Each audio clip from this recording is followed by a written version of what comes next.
주시기를 간곡히 부탁드립니다.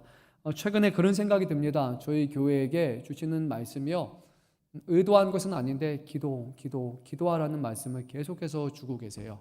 한 두세 달 전부터 기도에 관한 말씀을 너무 많이 주셨는데 지금의 상황도, 또 우리 교회도 그렇지만 지금 대한민국 교회가 그 어느 때보다 해야 되는 때이잖아요. 지난주 오후 시간에 저희가 10월 27일 연합 예배로 또 이제 참여하면서, 그때도 대한민국이 일어나서 기도해야 될 때라는 것을 우리 이 땅에 있는 모든 성도들이 다시 한번 깨달았을 것입니다. 그리고 오늘 또한 우리에게 주시는 이 말씀도 매일의 성경에 따라서 우리가 계속해서 순서대로 말씀을 준비해서 나누고 있는데, 이 말씀 또한 기도의 말씀입니다. 그래서 우리 오늘 함께 말씀을 나누면서 우리가 하나님 앞에 진정으로 기도하고 있는지, 기도의 사람으로 우리가 세워져 있는지, 그리고 더 나아가 기도를 통해서 하나님의 구원을 이루는 데 있어서 우리가 얼마나 지금 그 사역에 동참하고 있는지를 한번 점검해 보는 시간이 되면 좋을 것 같습니다. 오늘 말씀은 디모데전서 2장 1절에서 7절 말씀으로 모든 사람을 위한 기도, 모든 사람을 위한 구원이라는 말씀으로 나누도록 하겠습니다. 이 말씀의 배경은 에베소 교회입니다. 사도행전 19장 말씀에 따르면 사도 바울은 3차 전도 여행 때 에베소에 머물면서 약 3년이라는 시간 동안 그의 선교를 생각해 보면 상당히 많은 기간을 한 곳에 머물면서 그가 교회를 세우게 됩니다. 먼저 그가 회당과 또 두란노 서원에서 그가 복음을 전했고, 그리고 하나님을 알지 못하는 다양한 우상을 믿는 사람들, 그리고 세상의 철학자들을 대상으로 해가지고 하나님이 어떤 분이신지를 그가 그 구원을 설파했습니다. 그리고 이제 에베소 교회에 하나님을 예배할 수 있는 그런 자그마한 교회가 세워지게 됩니다. 초대교회는 우리가 생각하는 그런 이런 교회가 아니라 보통 한 집에서, 가정에서 예배 드리는 것이 시작이 됩니다. 말씀을 들었던 분 중에, 또 하나님을 경외하는 사람들 중에 우리 집을 내어서 같이 예배를 드리겠다라고 한 분이 그렇게 하게 되면 그 집에 모여서 같이 예배하고 하나님을 찬양하는 그런 일들이 있었습니다. 근데 사도 바울이 떠난 어느 시점에 이 교회가 결국은 어려움에 처하게 됩니다. 모든 초대교회가 겪었던 두 가지 문제가 있는데, 하나는 바로 로마 정권에서부터 비롯되는 외부적인 핍박이고, 또 하나는 교회 안에서 발생하는 율법주의자들과 그런 문제가 발생합니다. 근데 오늘 에베소 교회는 율법주의자들 뿐만이 아니라 율법을 주장하고 율법을 반드시 쫓아야 된다고 말하는 이들과 또 다른 이단의 사상이 같이 결합하게 됩니다. 초기 영지주의라고 알려져 있는데요, 이 영지주의는 쉽게 말해서, 좀 간단하게 말해서 두 가지가 핵심입니다. 하나는 물질 세계와 영적인 세계가 정확하게 구분되어 있고, 물질 세계는 악한 것이다, 그리고 영적인 세계는 선한 것이다 라는 것을 주장을 합니다. 그래서 우리의 몸은 그 기준에 따르면 선한 것일까요, 악한 것일까요? 악한 것이에요. 악한 것이 됩니다. 그리고 우리의 영은 선한 것이 되는 거예요. 이게 결국에 신앙의 문제가 됩니다. 하나님은 우리의 창조하신 다음에 뭐라고 말씀하셨습니까? 보기에 좋았더라 라고 말씀하십니다. 그런데 그들의 기준을 보게 되면 우리의 몸은 다 악한 거예요. 그리고 더 큰 문제는 뭐냐? 이 땅에 오신 하나님의 아들이신 예수 그리스도는 육신의 몸을 입고 오셨잖아요. 그러면 영지주의에 따르면 예수님은 어떤 분이에요? 악한 분이거나 예수님은 절대로 하나님이 될 수 없는 분이에요. 그래서 이 영지주의에 따르면 예수님은 육신의 몸을 입고 오신 분이 될 수가 없습니다. 하나님은 항상 영으로 계셔야지만 된다는 것이 이들의 사상입니다. 그런데 이것이 이제 결국 교회 안에 들어오게 됩니다. 또 어떤 잘못된 가르침을 전했냐면 그냥 구원받는 것이 아니라 우리들만 아는 아주 특별한 그런 신비한 그런 지식이 있는데, 당신들도 우리를 통해서 이것을 듣고 배우고 경험할 때만 당신들이 구원을 얻을 수 있다라는 그런 가르침을 설파하게 됩니다. 오늘날 이단하고 아주 흡사하지 않습니까? 바로 우리에게 와서 우리가 특별하고 우리가 다르니까 우리를 통해서만, 우리 안에만 모여야지만 당신이 구원을 받을 수 있다는 것은요, 이미 2000년 전부터 계속해서 있어 왔던 그런 이단의 특징이기도 합니다. 또한 오늘날의 이단도 그렇습니다. 행동, 행위 아주 많이 강조합니다. 그래서 헌신도 우리가 생각하는 이상의 헌신이 아니라, 헌신이 기쁜 마음으로 하는 헌신이 아니라, 하지 않으면, 그 정도에 이르지 않으면, 도달하지 않으면 당신은 구원받을 수 없다라고 말할 정도로 오늘 그렇게 주장한 것과 같습니다. 그런데 오늘날 우리가 믿고 따르는 그 복음의 진리는 예수를 믿는 믿음으로 말미암아 구원을 받는다고 성경은 우리에게 가르치고 있습니다. 우리의 행함, 우리의 열심, 우리의 노력, 우리의 숭고한 희생으로 구원을 얻을 수 있는 것이 아니라 그 모든 것을 가장 온전히 이루신 예수 그리스도를 믿는 믿음 안에서만 우리는 구원을 받을 수 있습니다. 그런데 사람들은요, 그 믿음보다 보이는 것에 더 많이 관심을 두게 됩니다. 얼마만큼 열심히 일하는가, 얼마만큼 헌신이 하는가, 얼마만큼 드리는가, 얼마만큼 내 삶을 내려놓는가, 이게 가시적으로 더 보이잖아요. 그런데 믿음은 잘 보이지 않아요. 믿음은 눈에 띄지 않습니다. 저 사람이 믿음이 있는 사람인가 없는 사람인가 우리 알지 못하고 그 믿음을 평가하는 몇 가지 기준을 우리가 만들어서 평가하는 거예요. 기도를 몇 시간 하면 믿음 있는 사람, 전도를 많이 하면 믿음 있는 사람, 성경을 몇 독하면 믿음이 있는 사람, 뭐를 하면 믿음 있는 사람이라고 우리가 평가할 뿐이지 그 믿음은 우리가 알 수 없고 하나님과 우리 관계, 1대1 관계 속에서만 드러나는 믿음이 되죠. 물론 이것이 우리에게 핑계가 돼서 나는 믿으니까 아무것도 하지 않아도 됩니다. 그게 이제 믿음은 아닐 겁니다. 하지만 정말로 믿는 사람은 예수 그리스도가 우리의 구주 되시고 나의 주인 되심을 믿는 사람은 하나님의 말씀을 쫓아 살아가는 사람이 될 것이고 하나님이 기뻐하시는 것을 삶의 기준으로 두고 살아가는 삶일 것이고 그가 걸어가는 여정을 보게 되면 결국 남는 것은 그의 영광과 그의 이름이 아니라 그의 주인 되시는 예수 그리스도가 남게 되는 것, 그것이야말로 진정한 믿음의 사람일 것입니다. 목회자들도 똑같고 모든 성도님들도 똑같습니다. 삶의 여정을 통해 저분 대단한 목사님이다 그러면 그분은 인간적으로 볼 때는 잘했겠지만 하나님과의 관계에서는 잘못한 거예요. 그분의 이름도 드러나지 않고 삶도 드러나지 않고 주인 되시는 하나님과 예수님이 드러나게 되면 정말로 하나님이 가장 기뻐하시는 그런 목회자겠죠. 어떤 성도들의 삶을 통해 우리가 간증하기도 하고 여러 가지 나누게 되지만 대단한 장로님이야 이렇게 하면 좋은 게 아닙니다. 정말 예수밖에 모르는 장로님이야. 정말로 하나님만을 바라보는 장로님이야. 저분을 보면 예수님을 바라보게 돼. 그런 고백이 나온다면 가장 귀한 장로님이 되지 않을까요? 우리의 삶은 우리 중심을 향하는 것이 아니라 하나님을 향하게 되는 것, 그것이 바로 믿음의 사람일 것입니다. 초대교회는 바로 이런 외부적이고 또 내부적인 교리로 인한 그런 어려움을 겪게 되고요. 결국 사도 바울은 자신이 사랑하고 영적인 아들이라고 부르는 디모데를 이곳에 머무르게 합니다. 디모데를 통해서 여러 가지를 가르칩니다. 그래서 디모데 전서 1장 말씀을 보게 되면 거짓 복음 그리고 거짓 교훈에 대해서 어떻게 맞서야 되는지 그리고 진정한 교훈은 무엇인지 거기로 비롯되는 열매는 무엇인지에 대해서 가르칩니다. 그리고 이제 2장 말씀부터 시작해서는 디모데 개인뿐만이 아니라 교회 공동체 안에 건강한 교회를 세우기 위해서 과연 무엇이 필요한가 이것을 중점으로 나누게 됩니다. 우리 한번 1절 말씀 2장 1절 말씀 한 목소리로 잠시만요. 다시 한번 읽도록 하겠습니다. 그러므로 내가 첫째로 권하노니 모든 사람을 위하여 간구와 기도와 도구와 감사를 하되 오늘 2장 1절 말씀의 첫 번째 단어가 뭡니까? 그러므로. 그렇죠. 그러므로는 어떤 의미입니까? 앞서서 말한 거를 쭉 말한 다음에 그러니까 그러므로라는 거잖아요. 어떤 결론적인 의미가 있잖아요. 그래서 이 앞의 내용이 뭐냐면 거짓 교훈에 대한 경고, 선한 싸움을 싸워야 된다. 믿음과 착한 양심을 가져야 된다. 양심을 버리고 떠난 사람, 믿음에서 지금 파선해서 떠난 사람들이 있다. 다 말한 다음에 그러므로 라고 말을 합니다. 이 말은요, 이 모든 어려움과 고난 그리고 이 모든 선한 일을 행하기 위해서 너희가 반드시 해야 될 것이 있는데 그것이 바로 그러므로 라고 뒤에 쫓아오는 내용이 됩니다. 그러면 무엇이 가장 중요한 것일까요? 하나님의 교회 공동체를 세우기 위해서 우리 모든 성도들이 첫째로 삼아야 되는 그 중요한 것이 무엇일까요? 우리 1절 말씀 다시 한번 읽도록 하겠습니다.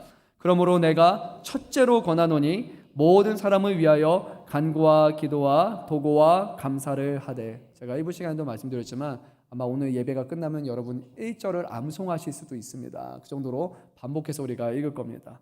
사도 바울이 말해요. 여러 가지가 있어요. 교회를 건강하게 세우는 다양한 방식이 있지만 거기에 첫째가 무엇이라고 말씀합니까? 모든 사람을 위하여 간구와 기도와 도구와 감사를 하되. 즉 모든 사람을 위한 기도를 하는 것이 바로 교회를 살리는 첫째다라고 말씀을 합니다. 그래서 여러분에게 한번 물어봅니다. 여러분 기도하고 계십니까?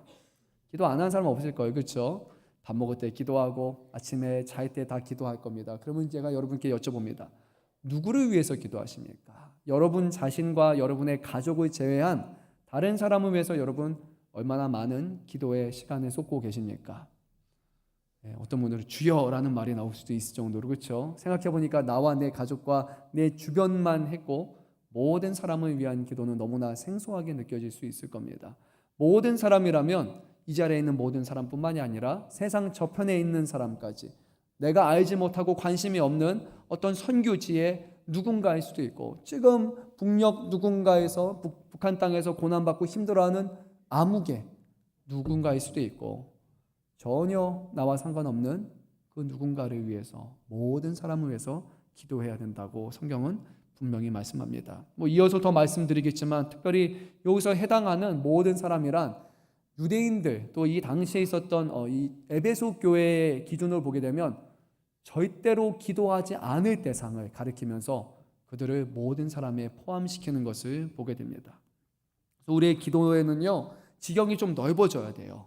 나와 내 가족과 내 자녀와 주변만 우리 교회만이 아니라 우리의 기도는 세상을 품을 수 있는 기도가 되어야 되고 세상 저편을 향해서도 그들의 어려움과 그들의 문제 또한 나의 문제로 여길 수 있는 그런 마음을 가지고 기도를 해야 됩니다. 이것이 교회를 건강하게 하는 것이고 교회를 어떤 외압이나 안쪽에서 내적으로 발생하는 문제로부터 이겨내게 하는 유일한 가장 첫째 되는 방법입니다.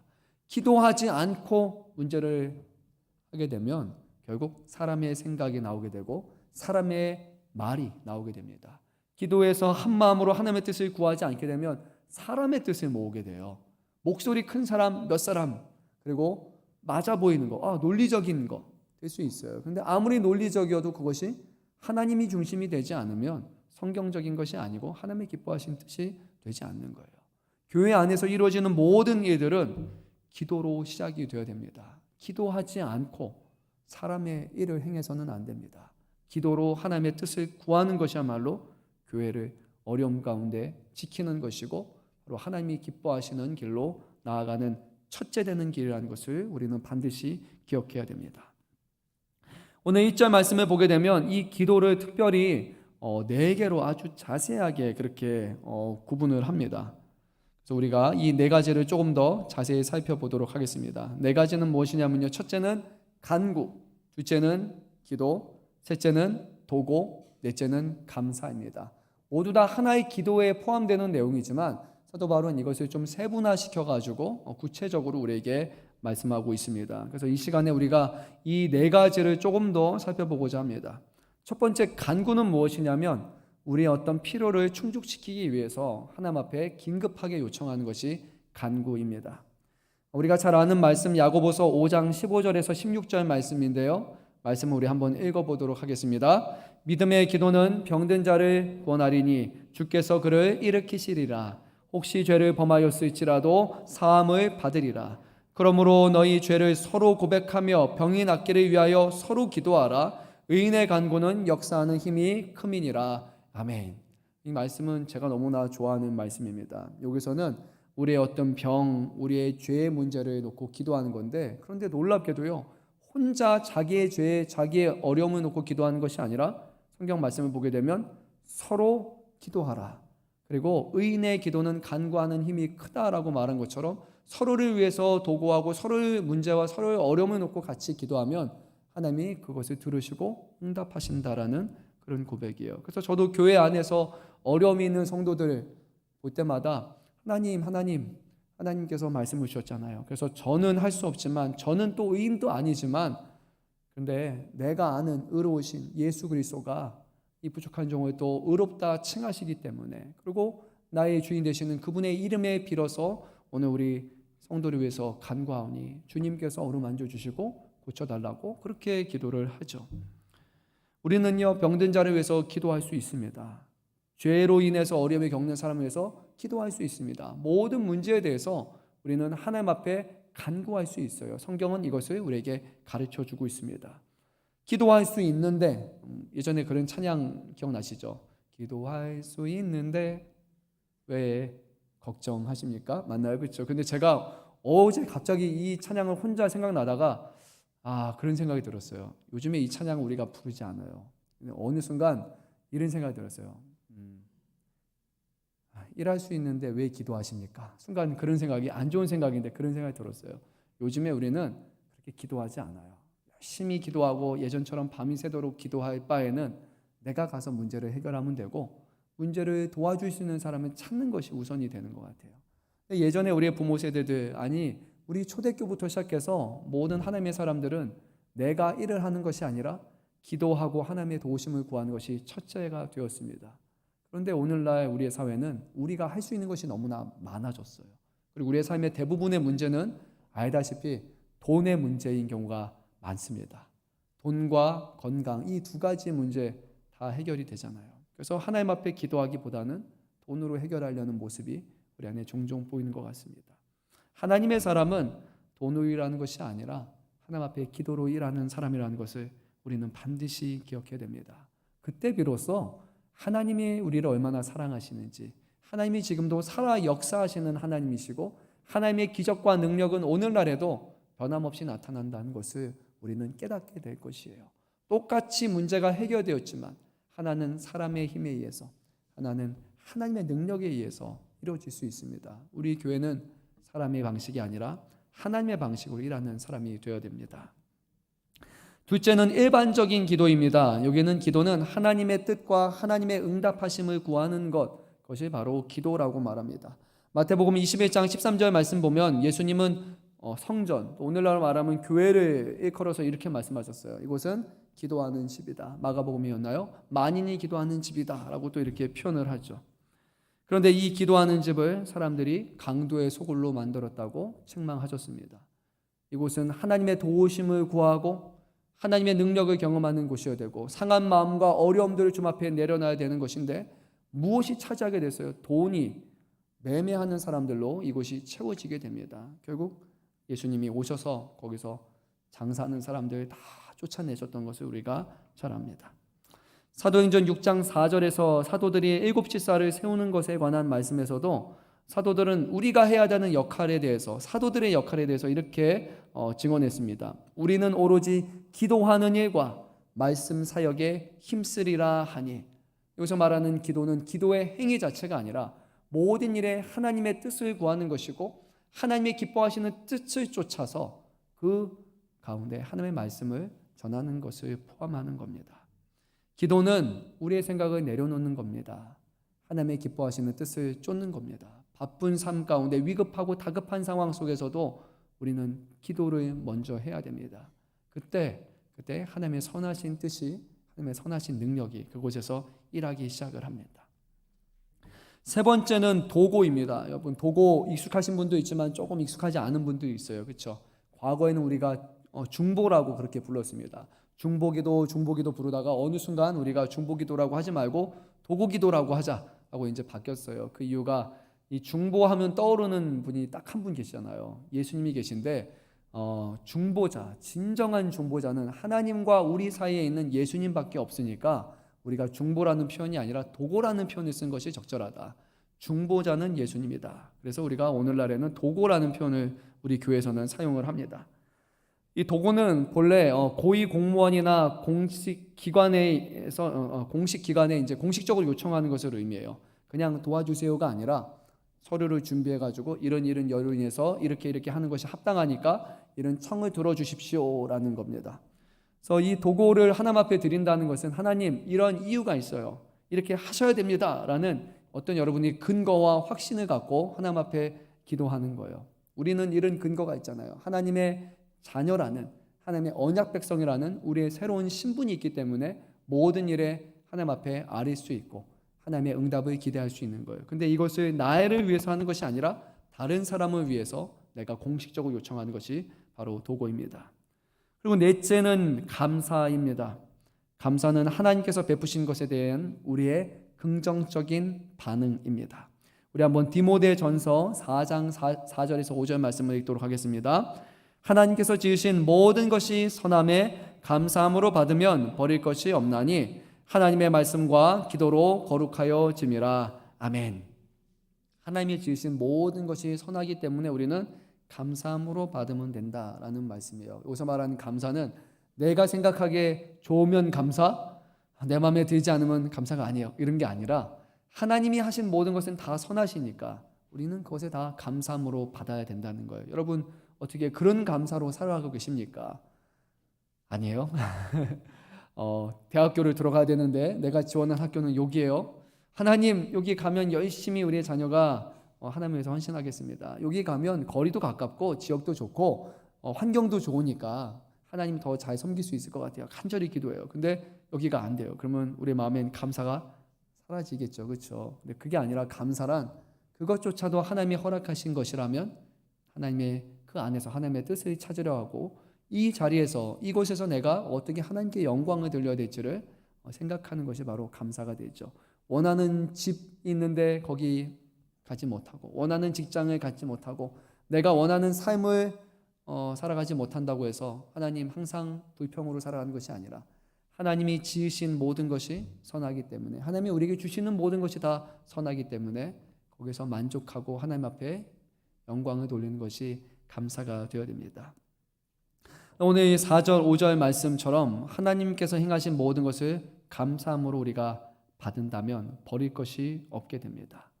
우리가 누군가에 위해서 기도할 때 그 기도에 이루어지는 응답도 감사하지 못할 수도 있을 거예요. 그런데도 우리가 그것을 감사함으로 받을 수 있을 거고 또한 누구를 위해서 기도해야 되는데 그 상대방이 내가 좋아하는 사람이 아닐 수도 있어요.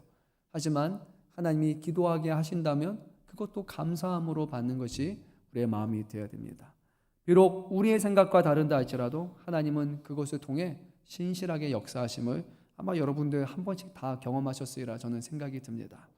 하나님은 감사하는 사람을 통하여 귀한 일들을 분명히 이뤄 가십니다.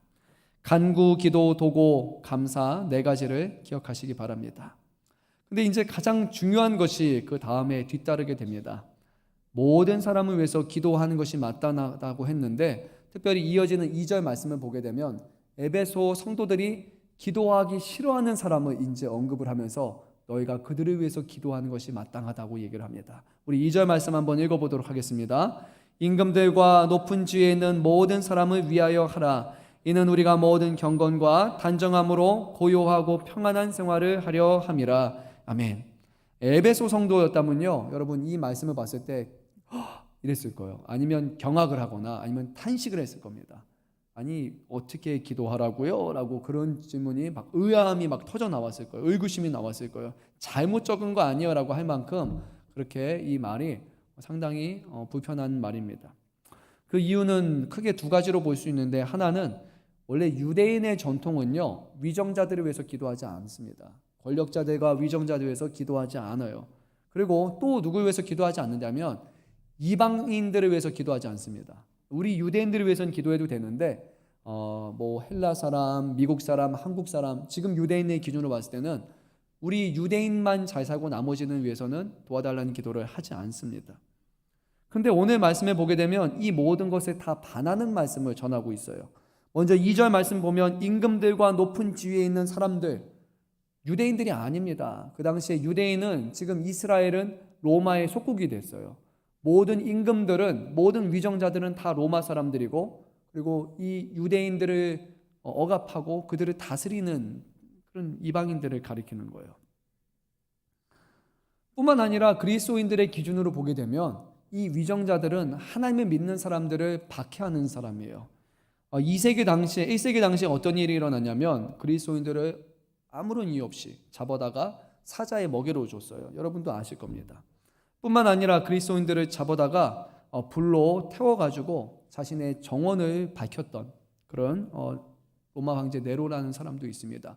사람을 그대로 박아가지고 위에다가 올려서 태워요. 그래서 그 사람들 그리스도인들이 이렇게 타는 그 빛을 통해서 정원이 밝게 빛났다라고 할 만큼 그렇게 끔찍한 일들이 초대교회는 이루어졌습니다. 존 칼빈 신학자는 이 사람들을 향해서 이렇게 불렀어요. 복음의 적이고 가난한 그리스도인들을 박해하며 살인한 사람들이고 아주 악한 사람들이라고 평가합니다. 맞아요. 정말로 악한 사람들이에요. 근데 오늘 말씀에서는 이들을 위해서 도고 기도하라. 하고 사도 바울은 말하고 있어요. 여러분, 이게 쉬운 말씀입니까? 아주 어려운 말씀이에요. 기도하는 대상이 내 부모를 잡아다가 고문시켜 죽인 사람일 수도 있어요. 지금도 나를 핍박하고 나를 힘들게 하는 사람이에요. 그런데 그냥 기도하는 게 아니에요. 그들이 잘 되기 위해서 기도하라는 거예요. 그리고 그들을 통해서 주어진 것에 감사하면서 기도하라는 거예요. 여러분, 이것이 어찌 쉬운 일이겠습니까? 저는 이 말씀을 보면서 대한민국의 상황을 한번 생각해 봤습니다. 대한민국은 여러분 투표 때 보면 알겠지만 양극화 현상이 아주 심하죠. 이렇게 동서로 색깔이 딱 나눠집니다. 이번에 투표 결과 보니까 몇 년 됐죠. 벌써 대통령 선거 때 깜짝 놀랐어요. 동서가 정확하게 반반으로 파란색, 빨간색으로 나눠져요. 근데 지금 현 정권일 수도 있고 지난 정권일 수도 있고 지금 이제 정권의 위정자들 그리고 정권의 대통령이나 누군가가 여러분이 지지하지 않는 세력이라고 한번 생각해 보세요.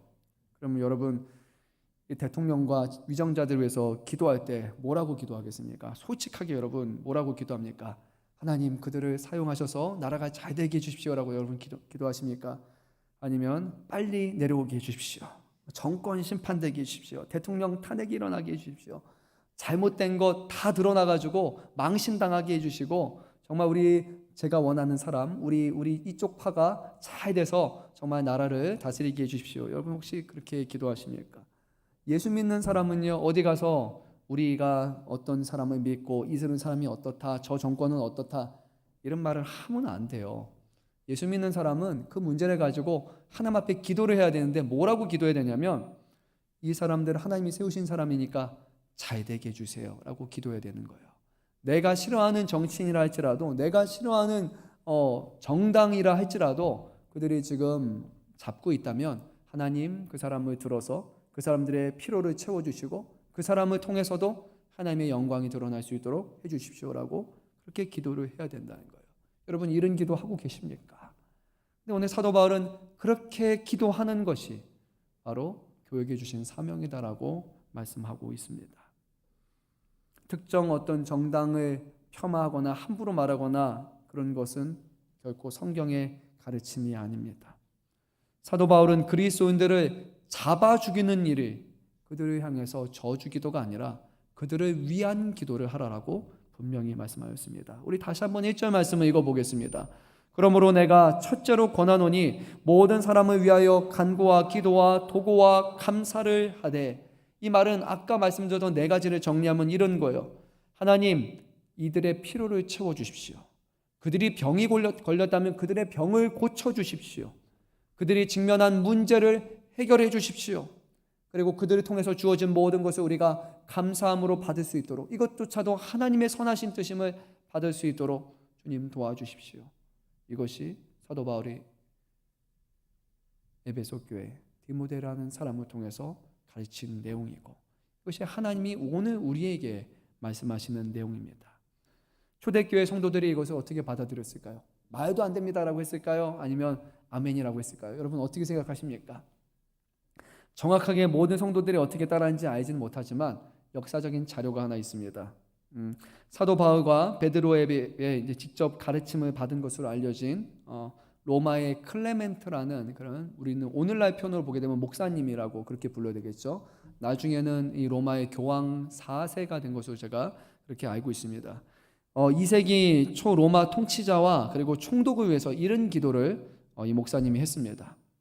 주님, 당신께서 그들에게 주신 정부를 흠없이 관리할 수 있도록 그들에게 건강과 평화와 조화와 안정을 주옵소서. 주님, 당신의 눈에 선하고 기뻐하시는 것에 따라 그들의 계획을 지시하여 당신이 그들에게 주신 권위를 평화롭고 온화하게 관리함으로써 그들이 당신의 자비를 경험할 수 있도록 하옵소서. 이 사람들이 누구냐면 내 부모, 내 형제, 내 주변에 있는 이웃들, 형제들을 잡아다가 옥에 가두고 괴롭히는 사람들이에요. 그럼에도 불구하고 하나님이 주시는 말씀에 따라서 그들의 영혼의 잘됨과 육신의 잘됨을 위해서 그렇게 기도를 했습니다.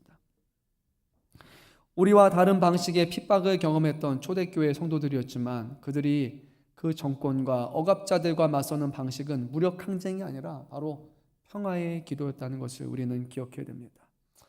이어서 사도 바울은 왜 그러면 우리가 이렇게까지 기도해야 되는가? 정말 우리의 마음의 뜻이 아닌데, 우리가 받아들이기 너무나 어려운 일인데 왜 우리는 이렇게까지 희생적이고 늘 이타적인 사랑을 하며 남을 생각하며 기도해야 되는가? 그 질문에 대해서 몇 가지 답을 합니다. 첫째는 이것입니다. 이는 우리가 모든 경건과 단정함으로 고요하여 평안한 생활을 하려 함이라. 이 말씀은 어떤 의미냐면요, 우리가 하나님 앞에 다른 사람에 비추어 볼 때 경건한, 그리고 단정한 사람, 고요하고 평안함 가운데 흔들리지 않는 그런 믿음의 사람이라는 것을 보여주는 것이고, 또 그 가운데 하나님이 함께 하시고 우리와 도와주신다는 것을 우리가 믿으며 살아가는 사람이라는 것을 우리가 보여주기 위해 이런 기도를 해야 된다라고 전합니다. 우리가 조심해야 될 부분이 한 가지가 있습니다. 무엇이냐면, 복음이라는 것은요, 그 자체가 갖고 있는 아주 급진적이고 개혁적인 성향이 있습니다. 복음은 이 세상에 속하지 않는 것이고, 이 땅에 속하지 않는 것이고, 영원한 하나님의 나라로 살아가는 것이잖아요. 복음은 이 세상에서 일어나고 있는 그런 일들에 대해서 하나님이 기뻐하지 않는 것을 드러내는 것이고, 무엇이 하나님이 원하는 삶인지를 가르쳐주는 거잖아요. 그리고 이 복음은 우리가 이 세대, 현존하는 세대, 주류 세대에 속하지 않고, 때로는 구닥다리 같고 너무나 전통 같기도 한 하나님의 방식으로 살아가는 것, 그것이 복음이 우리에게 전하는 바잖아요. 그래서 그리스도인들의 삶과 가치관은 그 자체로 누군가에게 이렇게 사는 게 좋아요 라고 말할 때 부딪힘이 될 수밖에 없어요. 오늘날 주류 세대의 삶은 그것이 아니기 때문이에요. 먹고 마시고 즐기고 평화롭게 안정되게 살아가는 것, 많은 것을 누리고 살아가는 이런 것이 아니라 가진 것을 나눠주고 베풀어주는 것이고, 화가 나도 어려움을 당해도 참고 견디고 인내하는 것이고, 여러분 요즘에 인내라는 표현은 잘 사용하지 않는 거예요. 어린아이들 세대 핸드폰에 1초마다 클릭해서 볼 수 있는 것, 요즘에는 즉각 모든 것이 이루어져야 되는 세대예요. 오늘 12시 전에 배송을 누르면 새벽 7시 전에는 와 있는 게 오늘 우리가 살아가는 세대예요. 7시 넘으면 연락을 해요. 왜 와야 되는데 안 오냐고 하는 게 우리의 세대예요. 지금 문제가 생겨서 기사를 부르면 당장 와야 돼요. 며칠 뒤 예약하면 그런 게 어딨냐고, 내가 급한데 당장 와야 된다고 말하는 세대예요. 오늘 우리가 생각하는 살아가는 시대는요, 그런 시대입니다. 근데 우리 그리스도인들의 삶과 가치관은 참고 인내하고 사랑하고 관용하고 베풀어주고 용서해주는 것을 우리가 전하고 있어요. 누군가가 볼 때는 위선적인 것이고 가식적인 것이고 불편한 소리를 우리는 하고 있는 거예요. 우리 그리스도인들의 삶과 가치관은 그 자체로 누군가에게는 사회 질서를 훼손하는 것처럼 비춰질 수 있어요. 아무리 동기가 선하다 할지라도 그렇게 비춰질 수 있습니다.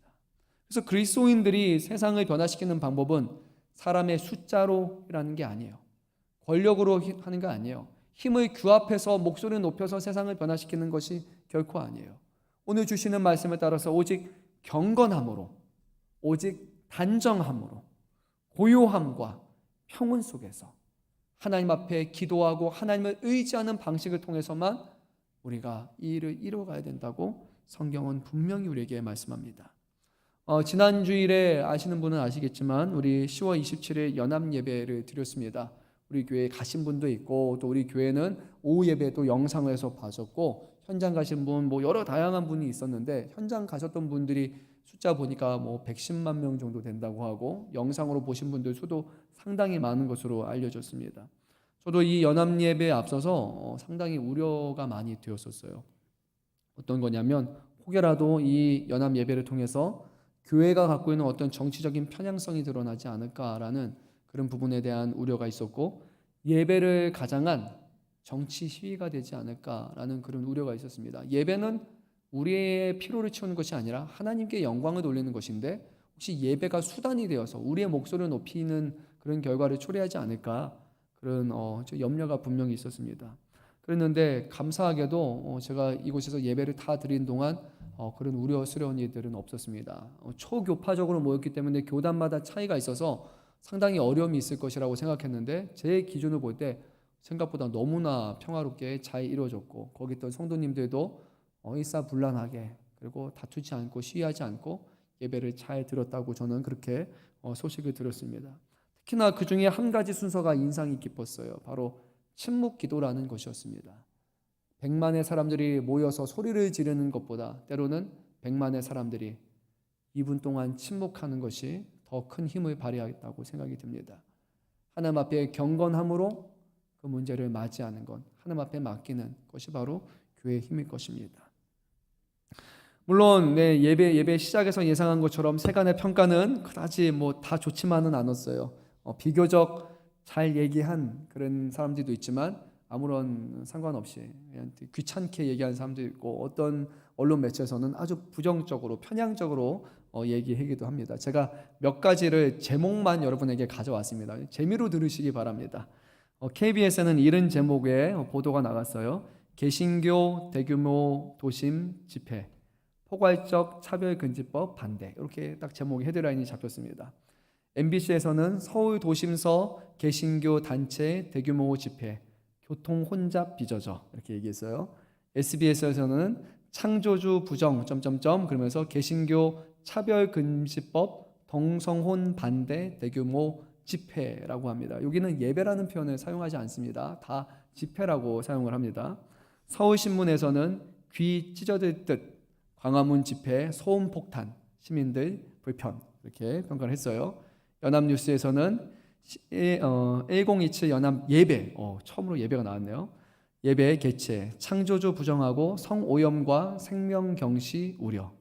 조선일보에서는 동성혼 합법화 반대, 110만 명이 모여서 연합 예배 나왔어요. 경향신문 예배라는 이름의 성소수자 차별 도심광장 집회. 한겨레 동성혼 막은 거룩한 나라로 예배에 가장한 혐오 도심에 쏟아졌다. 언론 매체마다 갖고 있는 어떤 생각들이 다르기 때문에 또 비춰지는 모습이 분명히 다를 겁니다. 그럼에도 불구하고요, 교회가 조금 소음을 일으켰을 수는 있어요. 교통 혼잡을 일으켰을 수는 있습니다. 그 많은 사람들이 모였으니까요. 근데 거기서 누가 싸웠다, 무력 시위를 했다, 그런 소리는 보지 못했습니다. 제가 보기에는 경건함으로 품위를 가지고 단정함을 가지고 고요함과 평화 속에서 모든 예배가 잘 이루어졌다고 저는 그렇게 생각을 합니다. 우리 믿는 사람들은요, 밖에 가서 주먹 다짐하는 사람 아닙니다. 예수 믿는 사람들은 기도함으로써 예수를 닮는 그 모습으로서 세상을 변화시키는 사람이 되어야 됩니다. 우리 3절 4절 말씀 한번 읽어보도록 하겠습니다. 이것이 우리 구주 하나님 앞에서 선하고 받으실 만한 것이니 하나님은 모든 사람이 구원을 받으며 진리를 아는 데 이르기를 원하시느니라. 아멘. 이제 왜 우리가 이렇게까지 기도해야 되는가라는 이유가 설명이 돼요. 왜요? 우리 구주 하나님 앞에서 선한 것이다. 하나님이 받으실 만한 것이다. 그렇기 때문에 이런 기도를 해야 된다는 거예요. 원수를 사랑하는 것, 원수의 잘됨을 위해서 기도하는 것은 하나님이 기뻐하시고 하나님이 받으실 만한 거예요. 저 사람을 저주해 주시고 저 사람을 심판해 주시고 저 사람만 없으면 될 것 같아요 라는 것은 하나님이 기뻐하시는 모습이 아니에요. 하나님은 저 사람도 품으시는 하나님이잖아요. 하나님은 여러분 잘 아는 것처럼 100마리의 양 중에 한 마리의 양만 잃어버려도 그 양을 찾기 위해서 돌아다니시는 분이 우리 주님이세요. 그 한 사람이 우리고 그 한 사람들이 모여서 우리는 교회가 된 거잖아요. 선한 사람들, 거룩한 사람들, 품행이 좋은 사람들, 죄가 없는 사람들, 가장 대단한 사람들만 모여 있는 것이 아니라 하나님이 찾아주신 사람, 그 사람들이 모여 있는 곳이 교회가 아닙니까? 그래서 우리는 우리끼리 또 누구를 판단하고 할 것이 아니라, 우리끼리 다툴 것이 아니라 그 모든 권한은 하나님 앞에 맡겨놓고 우리는 비판하려고 하면 비판받을 것이다 라고 하시는 그 말씀을 두려워하면서 서로를 품고 인내하고 사랑하고 무엇보다 서로 위해서 기도하기에 힘쓰는 사람이 되어야 됩니다. 이런 기도가 정말로 의미가 있을까요? 오늘 성경은 말합니다. 네, 하나님은 모든 사람이 구원을 받으며 진리를 아는 데 이르길 원하시느니라. 이르는 기도를 통해서 하나님의 사랑의 복음이 전파되게 할 것이고, 누군가는 이러한 기도를 통해서 변화되어서 구원을 받는 역사가 일어날 것이다. 위정자들 향한 손가락질하는 것은 누구나 할 수 있는 것이지만 그들을 잘못하는 사람들을 축복하는 것은 누구나가 할 수 있는 것이 결코 아닙니다. 잘못한 사람을 잘못했다고 판단하고 말하는 것은 누구나 할 수 있는 것이지만 그 잘못한 사람들을 품어주고 사랑으로 돌봐주는 것은 누구나 할 수 있는 것은 아니에요. 죄인을 향해서 심판할 수 있는 것은 누구나 할 수 있는 것이지만 죄인을 위해서 대신 죽을 수 있는 분은 아무나 할 수 있는 것이 아닙니다. 세상을 멸할 수 있는 힘과 능력이 있으신 하나님은 세상을 멸하는 방식을 택하는 것이 아니라 세상을 위해서 대신 죽는 방식을 택하신 것처럼, 그것이 우리에게 가르쳐 주신 복음인 것처럼 우리는 미워하고 핍박하는 사람, 우리를 어렵게 하는 사람을 위해서 심판과 저주를 퍼붓는 사람이 아니라 하나님의 긍휼하심과 하나님의 은혜와 자비와 구원을 놓고 기도하는 사람이 되어야 할 것입니다. 하나님은 몇몇 특정한 사람들만 구원 베푸시는 분이 아닙니다. 오늘 4절 말씀에서 이렇게 말합니다. 하나님은 모든 사람이 구원을 받으며, 앞서서 우리가 드리는 기도도 모든 사람을 위한 기도였던 것처럼 구원도 내가 좋아하는 사람만이 아니라 때로는 내가 너무나 싫어하는 사람, 내가 불편하는 사람까지도 그를 구원하는 것이 하나님의 뜻이라는 거예요. 구원도 기도도 모든 사람을 향해야 된다는 것을 우리는 기억을 해야 됩니다. 이것이 유대인과 우리가 다른 것이고 이것이 이단과 우리가 다른 이유라는 것을 기억하시기 바랍니다. 유대인들은 우리만의 하나님을 외쳤고 오늘날 이단도 우리만을 외치고 있어요. 숫자를 정해놨어요. 요즘에는 그런 얘기 안 하는 것 같아요. 숫자가 찼잖아요. 그렇죠? 14만 4천 명이 차고 나니까 얘기 안 하는 것 같아요. 그리고 우리끼리 모여야 된다. 우리 안에 모여야 된다. 우리 예배를 모여야 된다. 우리처럼 해야 된다라는 그런 얘기를 하는 사람들은 거의 대부분 보게 되면 이단들이에요.